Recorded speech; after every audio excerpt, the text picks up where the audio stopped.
Et si le Burkina Faso cessait d'être la proie pour devenir le chasseur? Longtemps perçu comme fragile, le pays bascule soudain.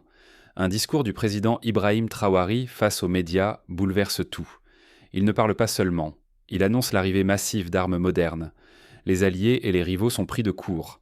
La dépendance aux miettes de l'Occident est terminée. Désormais, le Burkina Faso arme ses soldats et rejette toute intimidation étrangère. Ce tournant change l'équilibre régional. Ignorer cette vague, c'est risquer d'être balayé par une révolution silencieuse en Afrique de l'Ouest. Mais comment un tel bouleversement a-t-il été rendu possible? Il y a peu, le Burkina Faso semblait au bord du gouffre. Affaibli, le pays apparaissait comme une proie offerte aux puissances extérieures et aux groupes criminels. L'humiliation était quotidienne. L'armée n'avait que des armes vétustes, souvent d'un autre siècle. Les soldats, mal équipés, affrontaient dans des ennemis surarmés, misant tout sur leur courage. Pendant ce temps, l'influence occidentale imposait ses choix, jusque dans les stratégies nationales. Les groupes criminels exploitaient cette faiblesse et s'emparaient de l'or, principale richesse nationale. Les villages bordant les mines voyaient leurs trésors s'évaporer à l'étranger. Chaque départ de convoi d'or rappelait au peuple la spoliation subie. Défaites après défaites, beaucoup croyaient en le pays condamné. Mais oublier ce passé, c'est ignorer l'ampleur du défi relevé aujourd'hui. Pourtant, un homme et tout un peuple ont choisi de résister. Voici comment la riposte a pris forme. Sous la direction d'Ibrahim Traoré, une transformation profonde s'opère. Rien n'a été facile, chaque victoire fut âprement conquise. Le jour du changement, un convoi d'armes franchit la frontière. Cela symbolise un pays qui décide de maîtriser son destin. Des véhicules blindés, des chars modernes, des équipements sophistiqués emplissent les casernes. L'époque des fusils rouillés s'achève.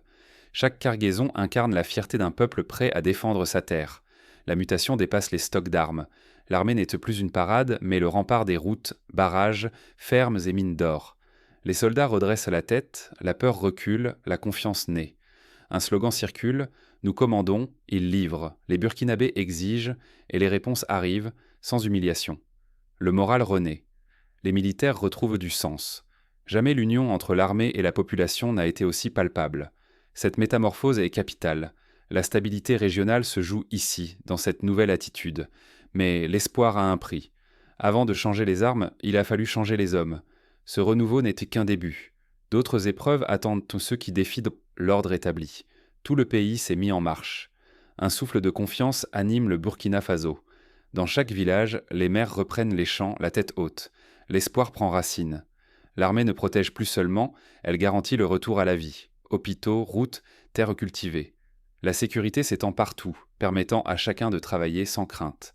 Les récoltes prospèrent, les marchés retrouvent vie. Les tentatives de corruption se heurtent à un mur, les familles refusent l'argent venu d'ailleurs, préférant la solidarité à la soumission. Ici, la dignité ne se monnaie plus. Le pays se relève, uni, la fierté remplace la peur. Renoncer à l'unité serait trahir les sacrifices consentis. Cette confiance nouvelle n'est pas un hasard.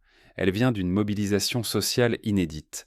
Armée et peuple avancent ensemble vers un avenir souverain. Mais cette renaissance suscite aussi des tensions.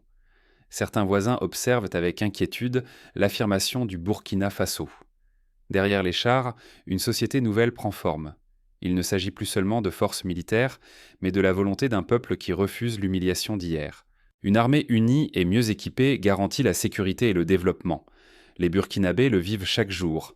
Routes sûres, hôpitaux protégés, ressources préservées. Chaque progrès social s'appuie sur cette force retrouvée. Au-delà des armes, l'armée devient moteur d'espoir pour la jeunesse.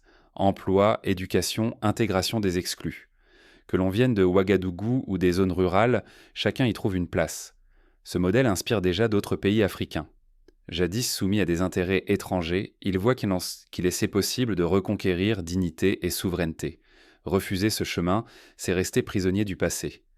Ce renouveau militaire façonne une société transformée. Le Burkina Faso écrit une page décisive de son histoire. Mais derrière la discipline, de nouvelles tensions émergent. Les choix du président Traoré uniront-ils durablement ou sèmeront-ils de nouvelles divisions? Le Burkina Faso s'est relevé. Plus rien ne sera comme avant. Ignorer ce qui se joue ici, c'est refuser de voir une Afrique qui saisit son destin.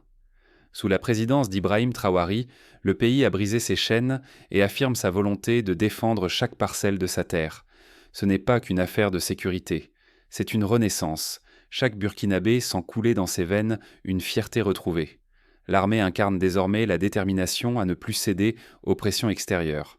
Fermer les yeux sur cette mutation, c'est manquer l'occasion de comprendre une Afrique souveraine, solidaire, prête à écrire ses propres règles.